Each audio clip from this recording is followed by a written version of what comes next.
Всем большой-большой привет!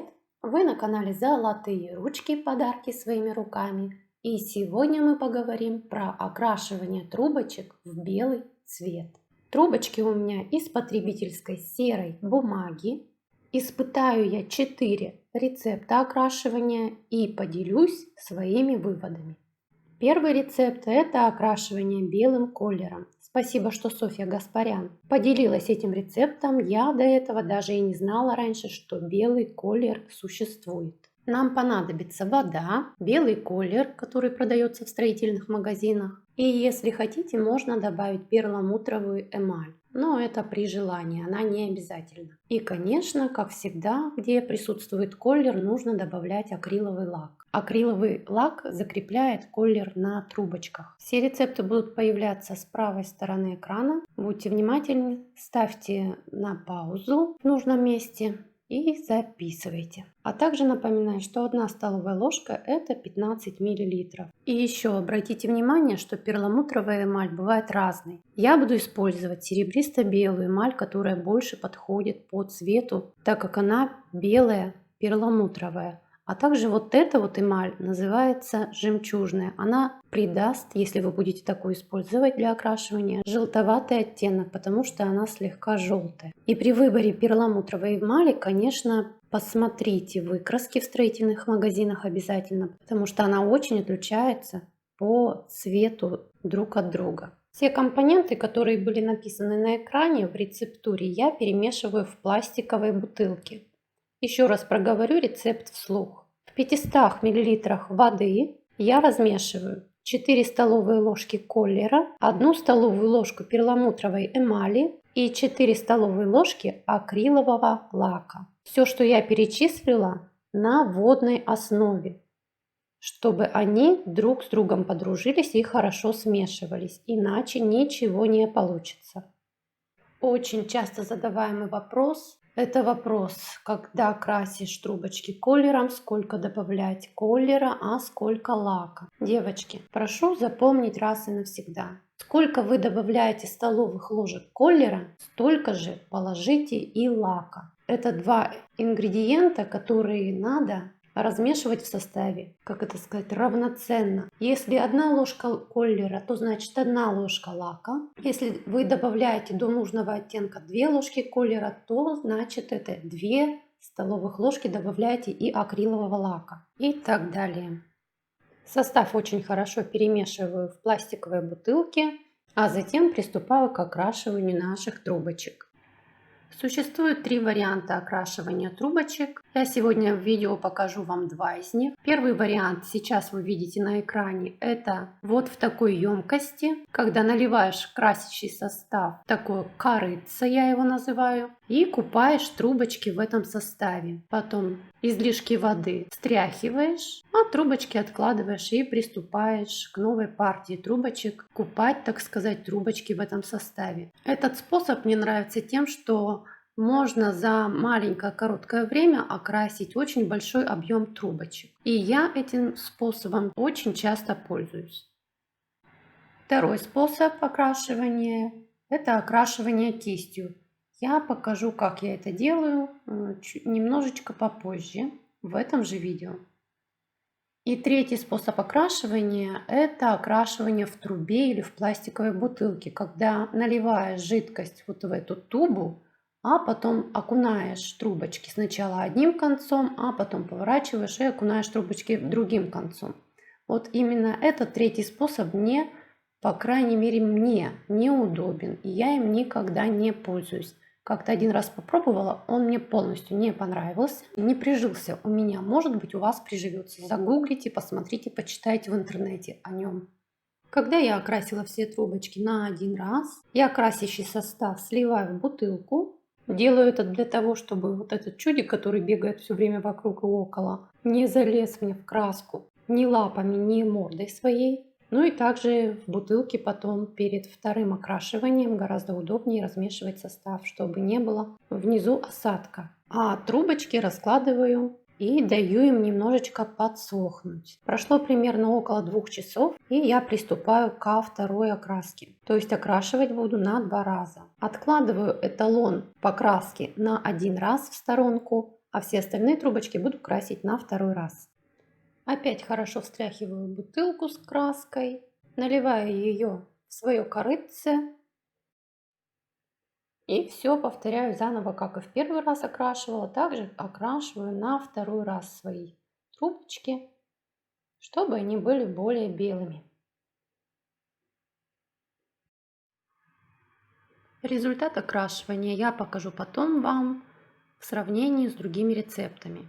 Но забегая вперед, я сразу скажу, что мне этот способ и этот рецепт окрашивания трубочек очень понравился. После окрашивания трубочек на 2 раза я всегда их полностью просушиваю, а только потом обрабатываю их пропиткой для дерева. Как я это делаю, я показывала в другом видео, ссылку на которое я оставлю в описании к видео. Ну а мы переходим к рецепту номер 2. Существует такое заблуждение, что трубочки в белый цвет можно покрасить с помощью пропитки по дереву. Я бы сказала, что это миф. В своем эксперименте я использую пропитку для дерева дюфа на водной основе, но на этом названии зацикливаться не надо. Существуют другие пропитки для дерева, которые стоят на полке деревозащита в строительных магазинах. Рецепт, с которым я экспериментировала, я, конечно, вам написала на экране, но, девочки, трубочки полностью не прокрашиваются, они не белые, они серые, так и остаются, хоть я и красила на 2 раза.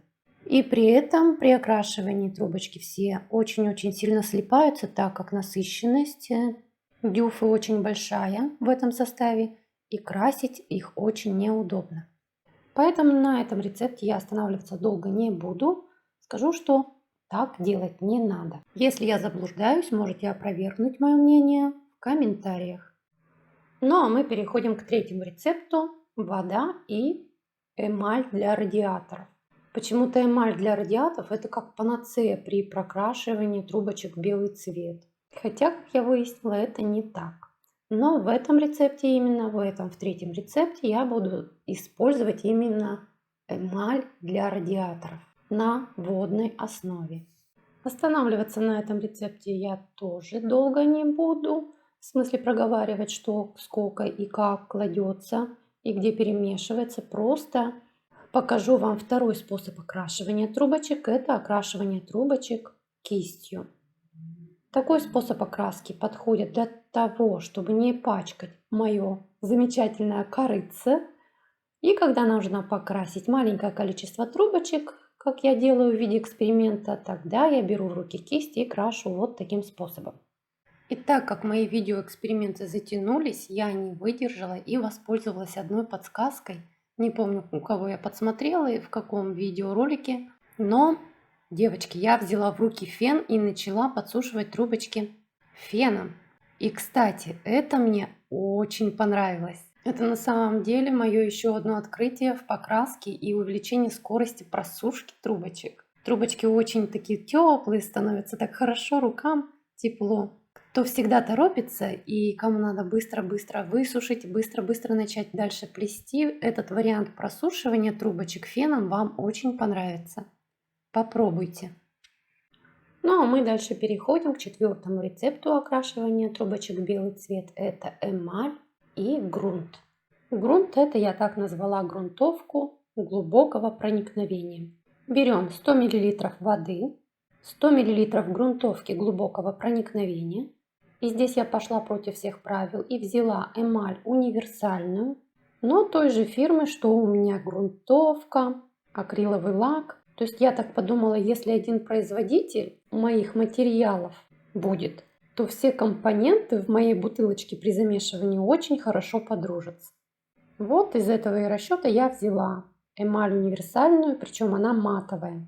И дальше перламутровую эмаль взяла также этой же фирмы. И также добавляем лак акриловый 2 столовые ложки. Эмаль универсальную тоже я добавила 2 столовые ложки. Все смешиваю в моей бутылочке и крашу кистью, как я ранее показывала. И опять забегая вперед, скажу, что этот рецепт тоже очень хорош. Ну и настало время подвести результаты окрашивания и сравнить, насколько белые трубочки в результате моего эксперимента получились и какой же рецепт лучше. Я сейчас буду выкладывать трубочки пучками в том же самом порядке, в котором я показывала и рецепты. При этом пучок, который будет находиться ниже, это окрашивание на 1 раз, а пучок, который будет находиться выше, это окрашивание на 2 раза. Первые 2 пучка это окрашивание грунтом. Вторые 2 пучка это дюфа. Третье это вода эмаль. И четвертое это эмаль и грунт. И камера не совсем хорошо передает цвет, какой получился, но я вам скажу, что первый и четвертый цвет очень хороший белый. А вот второй и третий рецепт, трубочки остались серыми, сероватые такие. Так что второй и третий рецепт я использовать не советую. Чтобы передать на самом деле какие трубочки, я уже камеру и так, и сяк вертела. Но надеюсь, где-то мне удастся поймать такой ракурс и освещение, чтобы вам было видно, что первый и четвертый рецепт одинаково белые трубочки получились. И вот здесь, по-моему, это видно отчетливо, что трубочки белые. И, конечно, при окрашивании на 2 раза трубочки более равномерно прокрашиваются и становятся немного белее, чем прокрашенные на 1 раз. Ну, это уже, конечно, камера вообще не передает. Так что, девчата и ребята, не бойтесь экспериментировать. Все материалы, которые я сегодня показала, водорастворимые. И их можно смешивать друг с другом и придумывать какой-то свой шедевральный рецепт отбеливания трубочек. Дерзайте, у вас все получится. Или можете просто воспользоваться тем рецептом, который я вам сегодня предложила. А для того, чтобы трубочки были еще белее, перед плетением я их обрабатывала белой пропиткой по дереву, которую я вам показывала в кадре уже. О том, как я это делала, я показывала, еще раз повторю, в видео, и ссылка будет в описании к видео, на видео. Блин, масло масляное какое-то. Ну да ладно. Все трубочки получились замечательного качества, ими очень удобно и приятно плести. И я все-таки в завершении, чтобы вам показать разницу между первым, вторым, третьим и четвертым рецептом, еще проплету небольшое пробное полотно. Ну и пока просто поболтаю с вами, пока плету. Я хочу сказать огромное спасибо всем тем моим подписчикам, кто откликнулся на мою просьбу и подсказал, где мне найти рецепты, которые я сегодня, так сказать, дегустировала и вам показывала. И, конечно, девчата, если у вас есть какой-то свой проверенный рецепт окрашивания трубочек в белый цвет, который вы испытали на своем опыте, то напишите, пожалуйста, его в комментариях. Пусть люди наслаждаются, радуются жизни и пользуются. И еще хочу сказать, если кто-то опять мне задаст вопрос по поводу того, что я уже сказала, тот редиска. Невнимательная редиска. А кто досмотрел видео до конца, тот большой-большой умничка и молодец. И если у вас остались вопросы по моему видео по окрашиванию, то, пожалуйста, задавайте их в комментариях. Я стараюсь всем отвечать. И вот здесь вот очень хорошо получилось видно, как хороши и белы первый и четвертый варианты окрашивания трубочек. Ну и на этом все. Всем пока-пока и до новых встреч!